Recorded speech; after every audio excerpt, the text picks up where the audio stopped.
Sometimes I'm just not feeling modern. I don't want to push buttons. I don't want to look at screens. I don't want to worry about frequencies. I don't want to check in with a JTAC. I don't want to get an air-to-air refuel. I just want to play. I just want to fly around and I want to shoot stuff. In DCS, we get very hung up on the modern environment. We're talking about F-35s now and all this cool stuff with smart missiles and smart bombs and laser codes. But sometimes you just want to kind of go back and just do pilot stuff and fly around and shoot guns and drop some dumb bombs. And that is where World War II really steps in as a great way to get some of that action without having to worry about all the nonsense and forgetting how to program things. And so finding the Grayflag server for World War II has been a great thing for me because I can log in, fly around, and I don't have to make up my own missions and find a bunch of other people to play with. So let's take a look at that server and what's so great about it.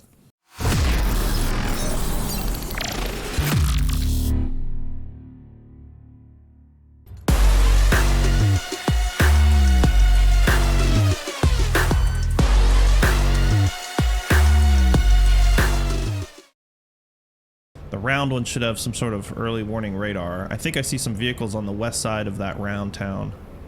Yeah, right on the beach. Yeah. Tally. Vehicles. Yep, tally-ho. All right, that's probably the radar station.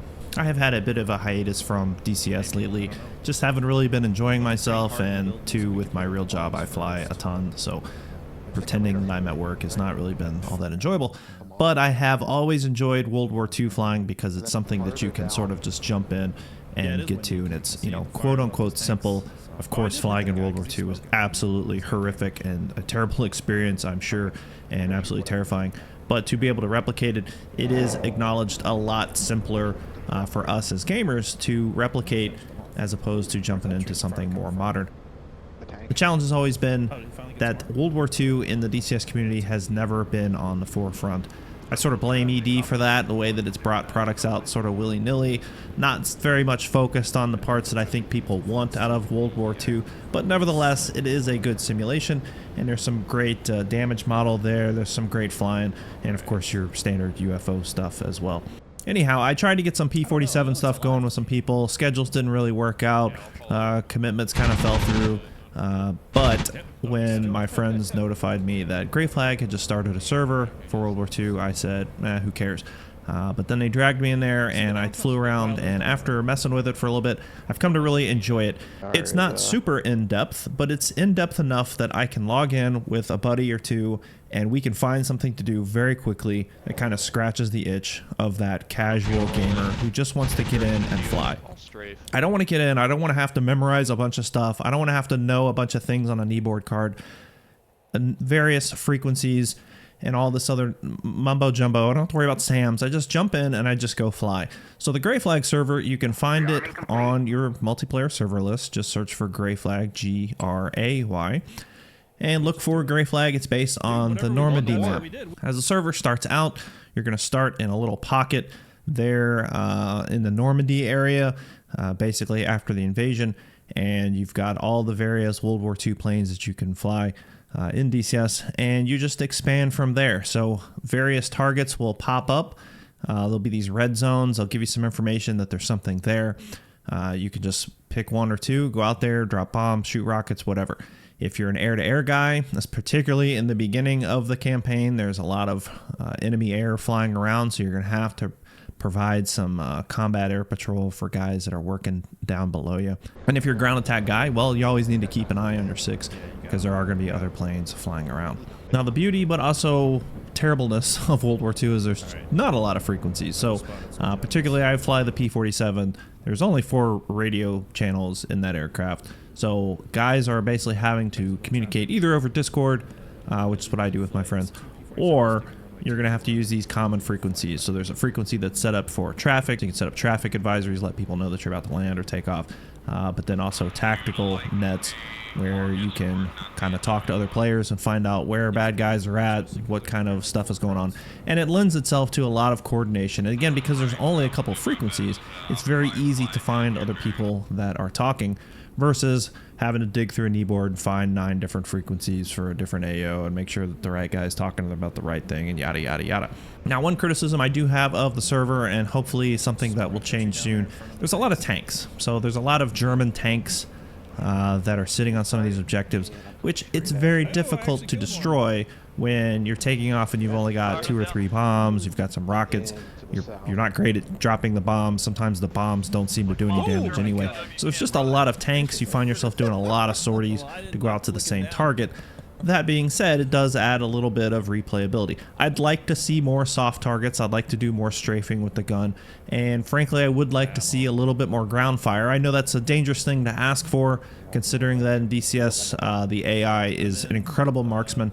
But I still would like to feel a little bit more threat coming from the ground if I'm attacking something other than a flak or a AAA site. But I know this is still a work in progress.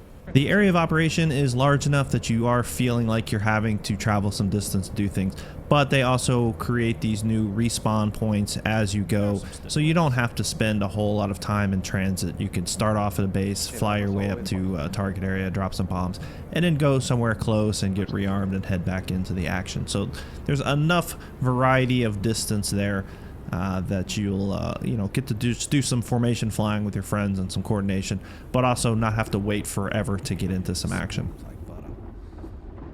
Now, of course, there are some times, just like any other server, where things are going to go a little wonky. I've had teleporting Germans and things like that. Those things are going to happen. We had this happen at one point during the stream.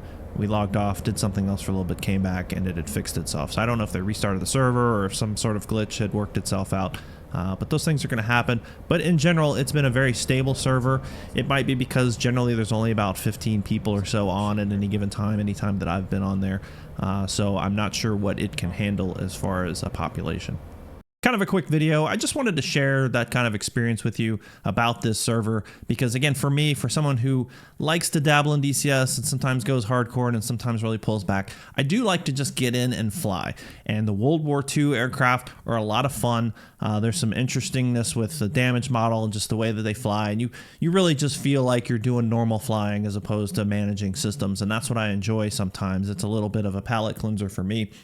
And I find that, again, this community doesn't really embrace the World War II side of things. Maybe that'll change when the Corsair comes along eventually, or the Pacific Theater. Those are things I'd love to see, and I'd be very interested in seeing that happen in DCS. But for right now, we do have a fairly robust system that we can use. And I like this Grayflag server because it sort of blends all that together and makes a good experience. So I do encourage you, if you're interested in doing some World War II flying, go check out the Grayflag server. Just jump in, get a Mosquito, get a P-47, whatever is your fancy. Go fly around and see if you enjoy it. It's a lot easier, in my opinion, than jumping onto one of the other Grayflag servers, because there's a lot just more data you have to sort of understand, and again, the nuance and the complexity of modern aerial combat. This one is just really just kind of hit it and play and then quit when you're done. I found myself playing for 3 or 4 hours on a server and not even realizing that I'd been there for that long. So there's been a lot of enjoyment there. I think you guys are going to enjoy it too. I just want to let you know about it, and hope you check it out. Thanks again to the guys who run the Grayflag servers for having those things available for us as a community, and we'll talk to you guys later. Take it easy. Suddenly just started doing that, so I don't know what's going on. Maybe his mom's vacuuming.